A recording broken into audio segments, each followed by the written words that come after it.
Now, CBS 47 Eyewitness News begins with breaking news. And our breaking news tonight, several houses and vehicles are on fire in Clovis. This is happening right now in the area of Gettysburg and Villa Avenues. Gettysburg is closed between Villa and Peach. This also caused a widespread power outage in the neighborhood. CBS 47's Catherine Phillips is live there for us now. Kat, tell us what you're seeing. Yeah, Catherine and Brian, it's a really busy scene here. There are neighbors lining the streets looking to see what happened, but I want to show you first kind of what we're looking down this street over here in Gettysburg, looking at the fire. We're at the corner of Villa and Gettysburg right now, and you can't even quantify just how many fire trucks are here. It goes all the way down to Peach, where the road is closed, and it's been like this since we got on the scene around 10:30 tonight. Look up, and you can still see they're still fighting these flames. They have the water pouring in from above. A little bit ago, when we were making our way to the scene, we stopped the street over on West Rialto Avenue, and you could still see the flames really heavy in the sky. That orange glow that you associate with big fires, we were seeing that over here tonight. Again, multiple houses. We don't know the cause, but we do know that we've been still hearing fireworks going off as we were on the scene tonight. Getting here, you can still see that kind of thing. So you can definitely tell it's still the 4th of July out here.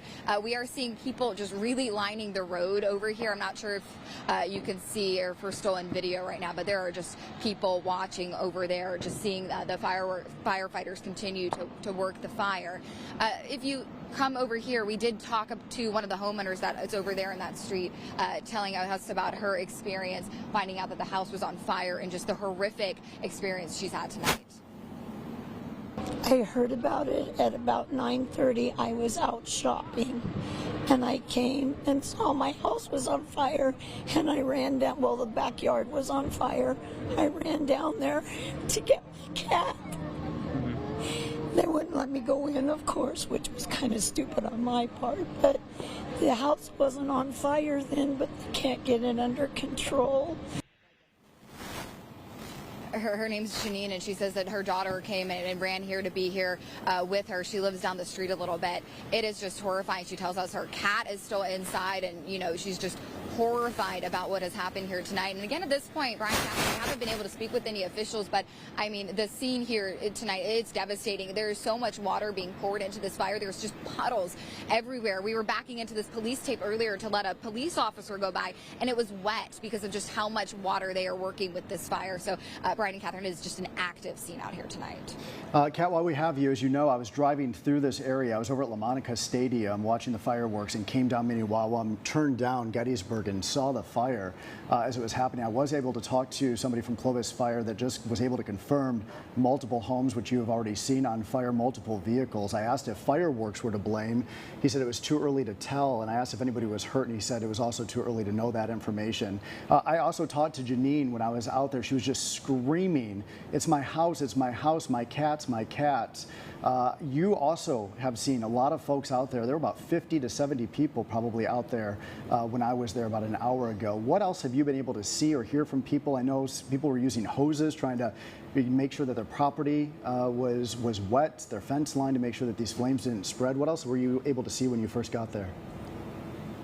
I mean, all of that. We see people who were doing the same things that you just mentioned to their homes. We saw people over fighting the fires from the roofs of people's houses over just down close to Rialto when we were over on that side. I mean, there were babies crying here. And as I said, it's kind of weird because if you're just a few streets back, you still see the 4th of July festivities with people putting off fireworks, stuff like that. Again, as you mentioned, too early to tell at this point.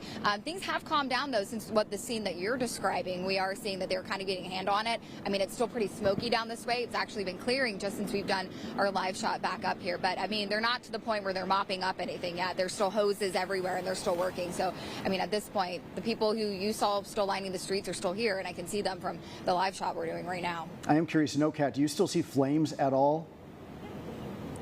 When we were driving over here from Rialto, like I mentioned, we could see the flames there. When we first started talking with Janine, we can see a little bit from that intersection over from Gettysburg. But from where we're standing now, I mean, we don't see flames. We see them working, putting out the fire. But I would say as far as 15 minutes ago, we did still see some big flames over here. All right, some improvement there, yeah. And one of the things you had mentioned when you were out there, Brian and Kat, I'm going to ask you if this is still the scene here. You said the smoke was so thick, you had a hard time seeing some of the fire engines. Couldn't even see the fire engines that are behind Kat right now when I was there. Yeah, how is it out there now, Kat?